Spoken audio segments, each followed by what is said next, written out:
Hi everyone. This week marked the anniversary of President Nelson Mandela being released from prison. And for many of us, it is a very emotional day. It's a day we remember our history of both Zimbabwe and South Africa.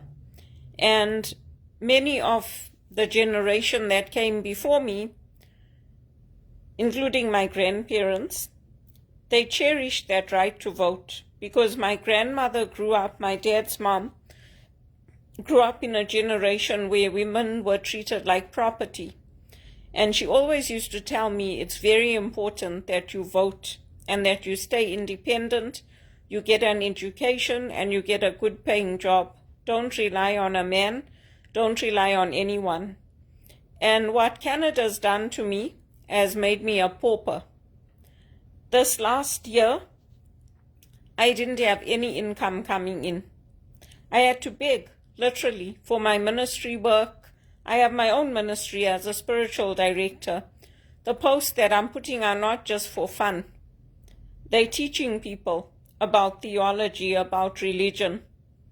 I had to beg for money just to live, just to keep from being off the street and being homeless and going back into a situation like I was in 2017. And that right to vote, my grandmother cherished it when she got it. They didn't have it for a long time, and President Mandela only got to vote in his old age once he was released from prison for the first time. So, to leave behind Zimbabwe broke my heart. It was different for my mother because my mother came from a democracy. She came from Bombay, present-day Mumbai. So for her, the experience was different. And she always used to tell me, you children don't know anything. They're treating us very badly. But that's how I grew up, so I didn't know any better. I grew up in war, civil war. I grew up in apartheid. My mother didn't. She grew up in India, which was a democracy long before Zimbabwe got independence. So she knew how to navigate. She knew how to guide us. She knew how to help us and how to bring us up so that we were confident, not to think that we were inferior to the white man or the white woman or anybody else. And it's something that I want people to know, that I don't like how Canada is treating me. And I know it's not just happening to me, but you know what? There are people who are criminals in this country. There are people who are drug addicts in this country. There are people who commit the most heinous crimes and are destroying our institutions, financial institutions, our schools, our education system, and they're being given all the support in the world. And there's no support in place for people like me who came here from countries that were war-torn, that were lawless. Zimbabwe was good at the beginning. It was very good. It was thriving. But afterwards, it started going down once the IMF came in and they destroyed all the policies that were put in place in the name of structural reform. And that brought about a lot of lawlessness, including the farm grabs and the land grabs and all of that. And the country just never recovered from it. Now they're doing well in Zimbabwe, or they're starting to, they're coming up. But now again, IMF is going to go in there. And for somebody like me, who did all the right things, who went to university, who sponsored my mother, who brought her to Canada, who bought a property, the structural injustice is very clear. It's very clear. Even my case against Credit Suisse, I won it. The Human Rights Commission sent me an apology. The Human Rights Commission of Ontario. They sent an apology to say, we are sorry this happened to you. We cannot take your case further. My case was strong. They couldn't take it further because headquarters were in America. So even in the bank, like when I go to the bank, I went to the bank today, and I asked them to deposit a check for me. And the guy said, "Oh, it's nice to have friends who are bankers." I said, "Well, they're not my friends, but I've been a client for a very long time, so they know me." I wish this guy was my friend, the guy that was in banking, that is at the bank, but he's not my friend. And so we have to be very careful in these countries, because that was a trick question. It was a way to trip me up and to trip up the employee of the bank. You don't make friends with people at work here.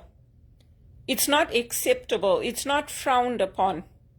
I mean, it's frowned upon. It's not acceptable. So if somebody is calling everywhere saying, "Oh, this person was hoping to be a friend, this person really liked her, they really wanted to be your friend," what they want to do is to trip up that person who's in a position of authority and you. And if you are a visible minority, you can rest assured they're going to come after you. Because how did you get that master's degree? How did you graduate? How did you manage to bring your mother here to this country? How did you manage to buy a property? And if you don't believe me, think about it. Think about it. No sane person would go around, invite you out to a meal, especially if you're colleagues, take you out for a meal on the day you're leaving, and say, "Oh, but he really likes you. He really wants to be your friend." I mean, it's appalling. It's appalling. And yet these are the women that are getting the top jobs in banking, investment banking, in Credit Suisse. And then you want to ask me why the companies failed? Wake up. Wake up. I didn't grow up in a democracy, so my way of thinking is not like my mother's. And some of the things she tells me, I don't even believe her. Because I come to this world with a very different mindset. I come to this world having grown up without my dad. I come to this world not expecting anyone to hand me anything. And when you have to beg after doing everything right, it's an awful feeling. I am successful in every way. I graduated from WITS. I worked hard. I didn't have AI to write my papers. I'm not like some of the Muslim women I met who boast to me that, "Oh, they got somebody else to write their papers and they passed and they're graduating from U of T. I'm not like that. I take pride in learning, in actually saying, "Yeah, I learned this and I know it," and then teaching others and helping others. I graduated here from the University of Toronto. It took a lot of hard work, 7 years of my life of working and studying part-time. When I came into this country, I went to Rotman to get my HR certification. I got the executive diploma there. The bank didn't help me. Not one penny. Not one. Michelle Paradis used to cry. It's like, "Why won't HR do it for you?" I said, "Oh, I don't know. You better talk to them." The managing directors would fight to try to get me even 5 cents towards my education. They wouldn't give. HR was racist at TD. All of the relationship managers were white. All of them. They were all white women. All of them. Then afterwards, they brought in 1 or 2 non-whites. And if you got into HR, you were lucky if you got into compensation, and then they would keep you there. They wouldn't let you go into the relationship manager roles. So this country, what's happening to it shouldn't be happening. And if you don't believe me, listen to the Pierre Poilievre, listen to Stephen Harper, listen to them. And you know what? I feel sorry for that guy, because the COO of Credit Suisse made a fool of herself, calling all the companies I worked at, saying, "Oh, but he was hoping to be her friend." She has no shame. She has no shame to do that to somebody who was part of her team. The bankers used to cry for me to come work for them on a contract. They fight for me. The HR in this country needs to wake up and stop keeping women like me, who are responsible, who are professional, and who deserve to be executive assistants out of jobs. If I get a job at BMO or Brookfield or TD, I'll take it as an executive assistant. I'll take it. People don't believe. It's history. It's the truth. Mandela couldn't vote until he came out of that prison. Even in prison, they didn't let them vote. We all got treated like that, disgustingly bad. And the evil police, the police who do the society down, they're going to answer to God. Even the people who are coordinating, they know when I don't have money, they coordinate it. They send me text messages right away through Virgin to remind me I've got a bill coming up. It's all coordinated, and you know what? The good police are going to catch them. In the end, evil always falls. Evil always falls. I didn't grow up in a democracy like my mother. And I didn't grow up in a two-parent home. I grew up without my dad. I grew up without him. And I was always determined that I'm going to make my dad proud of me. And I don't care what anybody says. I don't care what my uncles say, my dad's brothers. I don't care what his cousins say. I don't care what anybody says. And you know what? I've done it. I can hold my head up with pride and say I've done it.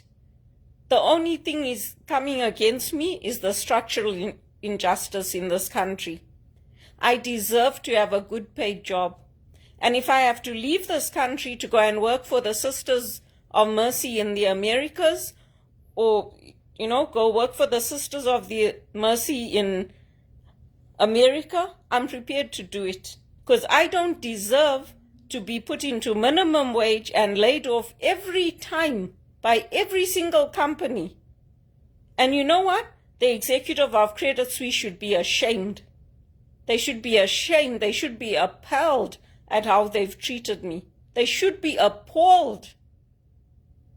And even the executive assistants, oh, he likes her, he likes her. What a load of rubbish. Do you have no professionalism?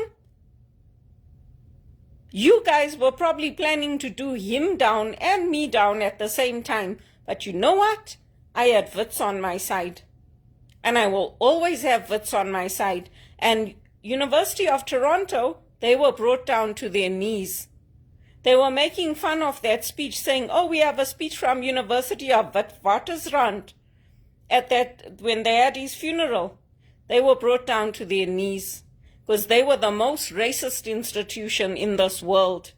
And everybody knows it. It took them all these years to have black people in positions of responsibility. All these years. The rest of the world moved on a long time ago. Oh, Canada has to have Black History Month, Indian History Month. It's so backwards, it even makes you cry. I'm going to say it again. I never grew up in a democracy. I never. Nothing was handed to me on a silver platter. And you know what? I'm successful because I kept my faith. And if people in this country have any sense, they would be crying out for me to work in their companies. They would be putting me into those good paid jobs, paying over $65,000 a year.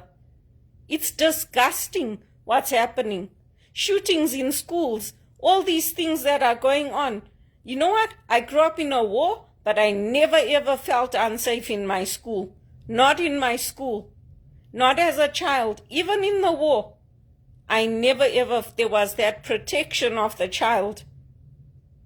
And it's time people started appreciating me.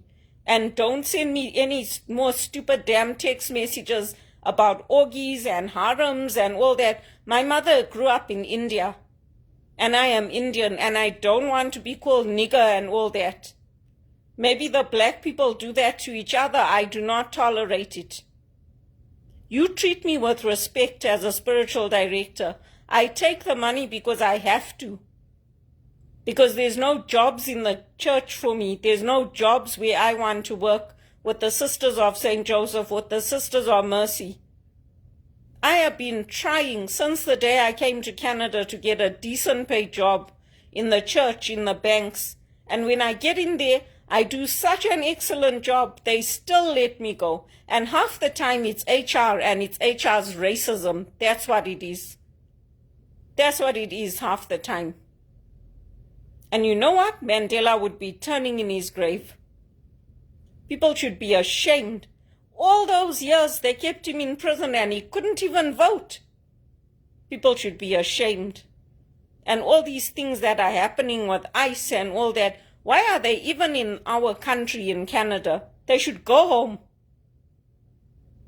The racism has to stop.